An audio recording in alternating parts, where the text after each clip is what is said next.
Hello everyone, this is Shinobi, once again with another Awaken Chaos Era video. So you must have seen the in-game mail where they were talking about the updates. So the updates are basically quite, just basic adjustments in the game and certain skill descriptions of heroes. Not that the skills of the heroes have changed, it's just the description that has changed or has been reworded. We all know that Ace makes quite a few mistakes on the skill descriptions, and they are just correcting those descriptions and certain small quality of life improvements within the game. I'm not going to discuss about that because it's not really game changing. The update is not really game changing except for the summon.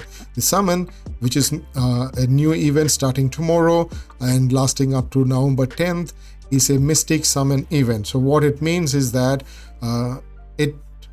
of course it's got a mystery on it, so it does not actually improve the rates in which you're going to get a legendary hero. It does not make any difference in the pity or any other chance of pulling a hero. What it does is that if you are pulling a legendary hero, it will be one of those heroes that you do not have in your index. That's what it means. It means that if you're pulling a wood or a fire or a water hero, that hero would be one of those that you do not already have. So it is always going to be a new hero. So that only lasts up to the 10th of November, and it only lasts for 2 heroes. So whichever is earlier. Okay, so before the 10th of November, if you pulled 2 legendary hero, both these legendary heroes will be one of those that is already not there in your index. So for example, in my index I do not have Lydia over here. So if I pull a legendary hero, it can be one of these. It may be a Lydia, I'm not sure which of them will be, but it will be one of those heroes that I do not already have. Once I pulled Lydia, then the next pull that I'm pulling, and it's another legendary hero, it will not be a Lydia because she's already there in my index. It will be some other hero. It can be a Urian. It can be, but it cannot be a Taliesin. The Taliesin, this guy, you're not going to get him from summon for the next 3 months, so it will not be him, but one of those heroes that are summonable at this point of time, and it is already, and which is not already in your index. So if you are looking for filling up your index, or trying to get someone that you want to get, you can be assured that the first 2 pulls that you're doing, legendary pulls that you're doing, will be one of those that you do not have, right? So it's not going to be a duplicate hero, that's for sure, but it is only for the first 2 heroes. The rest of them can be duplicate. So as soon as you get the second legendary, the event ends for you. Okay, but for everybody else it lasts until November 10, until they are able to get the hero or the event finishes off, the time lapses. We'll also talk about the new hero that Ace has introduced. Okay, so this does not mean that you are going to get an improved chance to get Adoette. So Adoette is the new hero that is there. So Mystique summon does not mean that you are going to get Adoette. If you're lucky, you may be getting Adoette, and from the first looks of it, she looks quite impressive. Not only in the sense that aesthetic wise, it's not only just aesthetic or the graphics wise, she's also got pretty impressive skills. So she looks pretty cool. That halo around her looks like a moon, a half moon crescent, and of course she's probably the 4th black hero over here. We got 2 Yolandas, Divine Yolanda and normal Yolanda, then you got Garrel, and now you've got Adoette. It's really good that they are introducing more of these black heroes over here, and they are also giving them pretty good skills and really good graphics on it, right? So let's look at her skills. So if you look at her trait, at the end of a round, deals 120% damage to all enemies, right? So the damage scales with the number of negative effects on the target up to 1 times every 2 rounds. So this trait of her deals automatic damage to every enemy at the end of the round. Okay, and it's only affecting every 2 rounds. So you will have no damage from them every other round. Okay, from her every other round. I'm not sure, the text again here is not very clear. It says 120% damage on the trade, but when she's ascended, at the end of a round, deals 120% true damage to all enemies. So possibly that true damage is her ascension effect, and the damage is also scaling up with the number of negative effects on the target up to 1 times every round. So those portions are similar to that of her normal trade without ascension. And when an enemy receives positive effect, that is after ascended, when an enemy receives a positive effect, replaces one of their positive effect with random stats down for 2 turns, up to 1 times per round. So every round she is able to convert one of the positive effect of the enemy to a random stats down, and that lasts for 2 turns. So if your enemy had received 2 positive effects which were lasting for 2 rounds, and she converted one of those to a negative effect, the next round she'll be converting the other one to a negative effect, and that negative effect, even though it had a positive effect for only 1 turn, it still would be lasting for 2 turns. So she's really, so the ascended, once she's ascended, she's going to be really good in arena. She's going to turn, but the only problem is that she's only going to do that for 1 enemy when an enemy receives. So she's only going to do that for 1 enemy. If she was doing that for all enemies, then she would have been broken. Literally broken.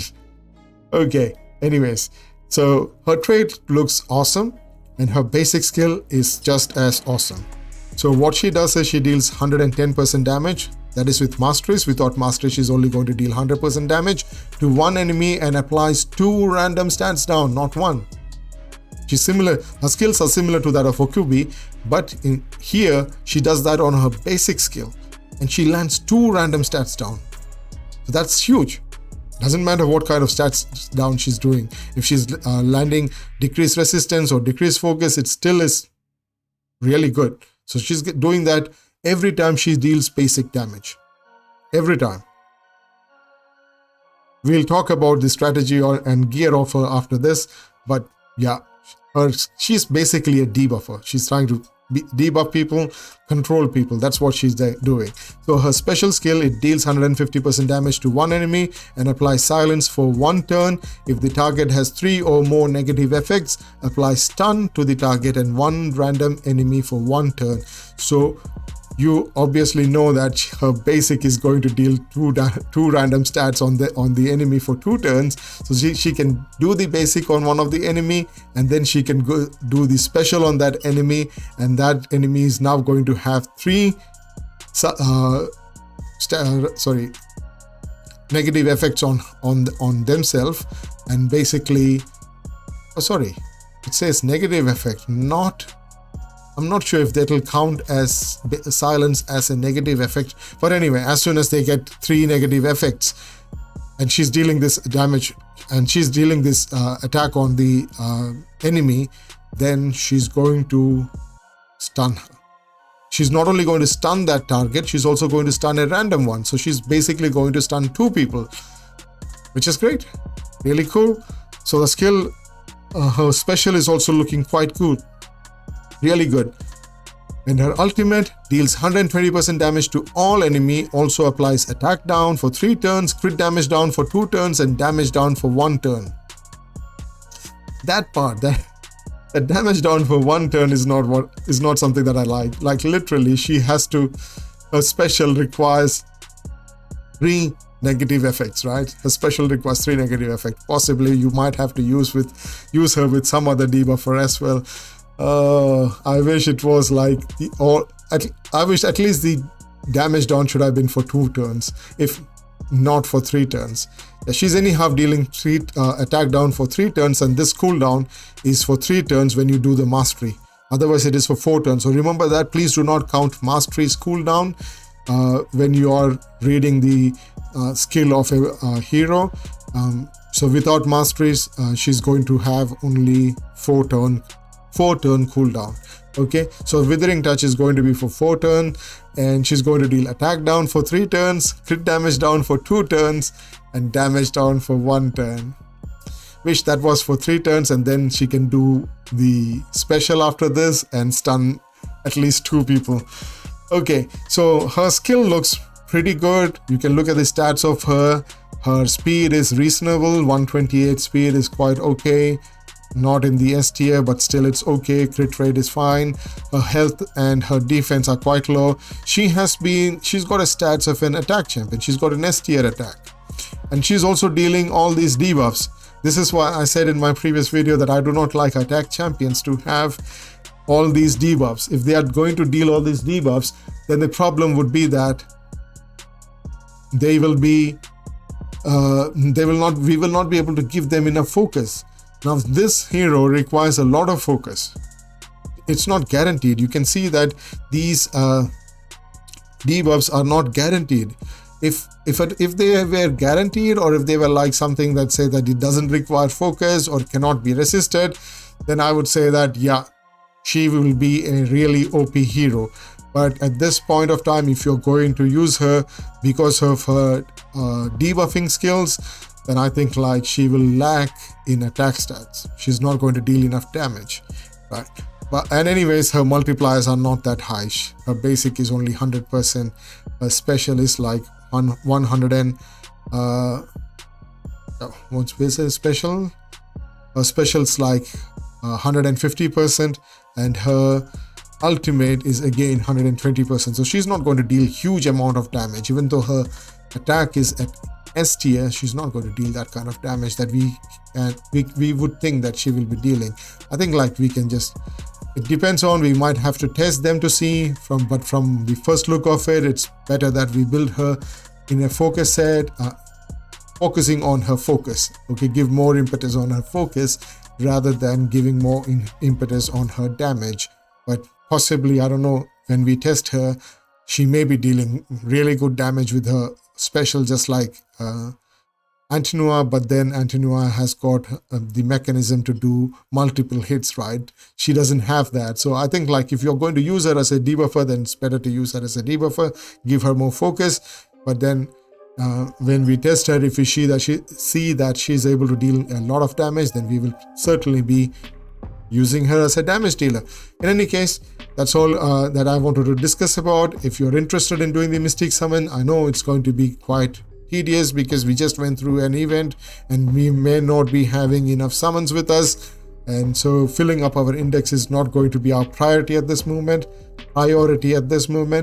I think like we may decide to pass it off, but at the same time, Mystique summons are certainly going to ensure that we are getting a new hero rather than the duplicate one. So if you do not want to get a duplicate hero, if you want to ensure that you want to fill up your you want newer heroes, then go for the Mystique summon.